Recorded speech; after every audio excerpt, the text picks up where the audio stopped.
Welcome everyone to the Side Draft Podcast. Welcome to our Xfinity Series race review. Yes, I know we are a day or two late, but that's because YouTube was having some weird issues. So hopefully all that's cleared by the time you're seeing this. Yeah, hopefully. Anyways, the Xfinity Series race, Cole Custer would get the pole. Tyler Reddick would have to start from the rear for a transmission change. It was fun watching him go all the way back through the field. Yeah, it's pretty fast. He's making his way up through the field.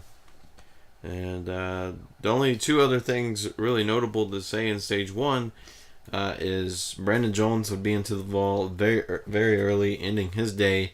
We saw last week he also had a tough time, got into the wall, blew a tire. So it just hasn't been a good string of races for him. No, he just ain't sure what's going on with the handle of the car or what it is. But maybe he'll get the things fixed. Then also Christopher Bell would spin, and that's surprising.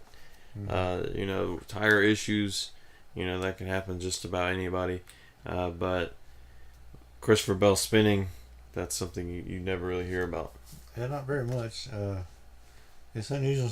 There's two Joe Gibbs cars just having some bad luck. And then Cole Custer would win stage one. Justin Allgaier would use some strategy and he would win stage two. The only notable thing in that stage was Jeffrey Earnhardt spinning. And then in stage three, Cole Custer had a big lead with about 30 laps to go. Christopher Bell would pit with two tires trying to do some sort of strategy that would cycle him out into second. After all that would cycle out. Tire violation for Tyler Reddick with about 20 to go. Not something you want to do under green. No, not really. But he got put in the back. It's good to try to get the strategy, but sometimes you get bit by the pit road violations and stuff, and that's not very good. And then Austin Cindric would spin Jeffrey Earnhardt, causing a caution, something Cole Custer did not want to see. Yeah, but Tyler Reddick really wants to see that. Yeah. Really helped Tyler Reddick out. Tyler Reddick, Cindric, Priest would all pit for tires with around 5 laps to go. And then... Yeah, because Reddick, even though with the violation on pit road, he was still, I believe, still on the lead lap, so he really didn't... He really gained the most from that caution. And Cindric, I don't think he really meant to get into Earnhardt. He was trying to race Reddick real hard at that point and just got loose and lost on that turn. And then 3 to go to be Cole Custer versus Christopher Bell. And then not too long after that, Justin Allgaier would get shuffled all the way down to the bottom. He'd just get really loose going into turn 1. And then he would spin out, causing Jeffrey Earnhardt some more damage. So Jeffrey Earnhardt was having a great day. He just got into too many accidents there. Yeah, that restart was kind of crazy.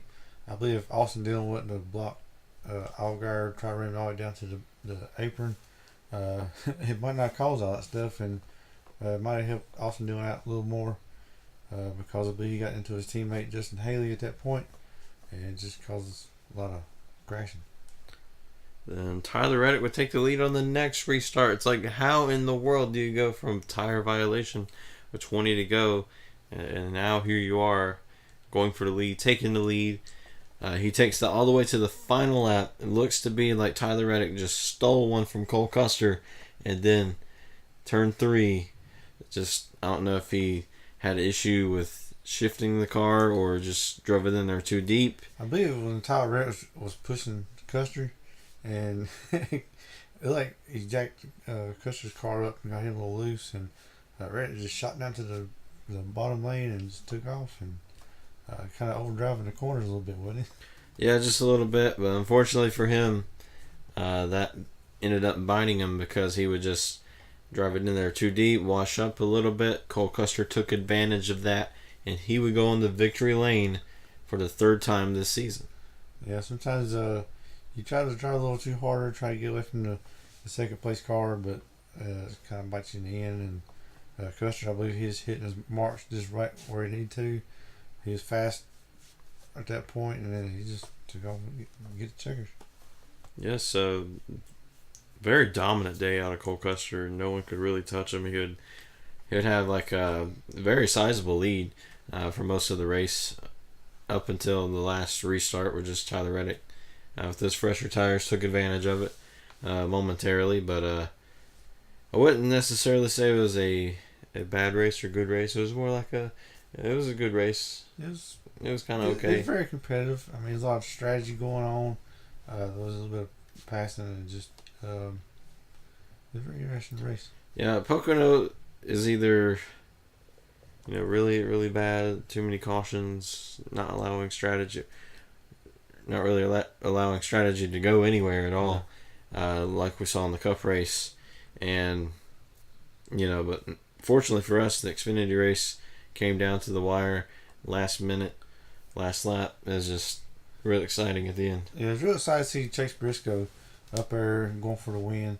I mean, he finished third, but he's getting competitive. He's improving each week, and I'd say he probably gonna be in victory lane sometime this year.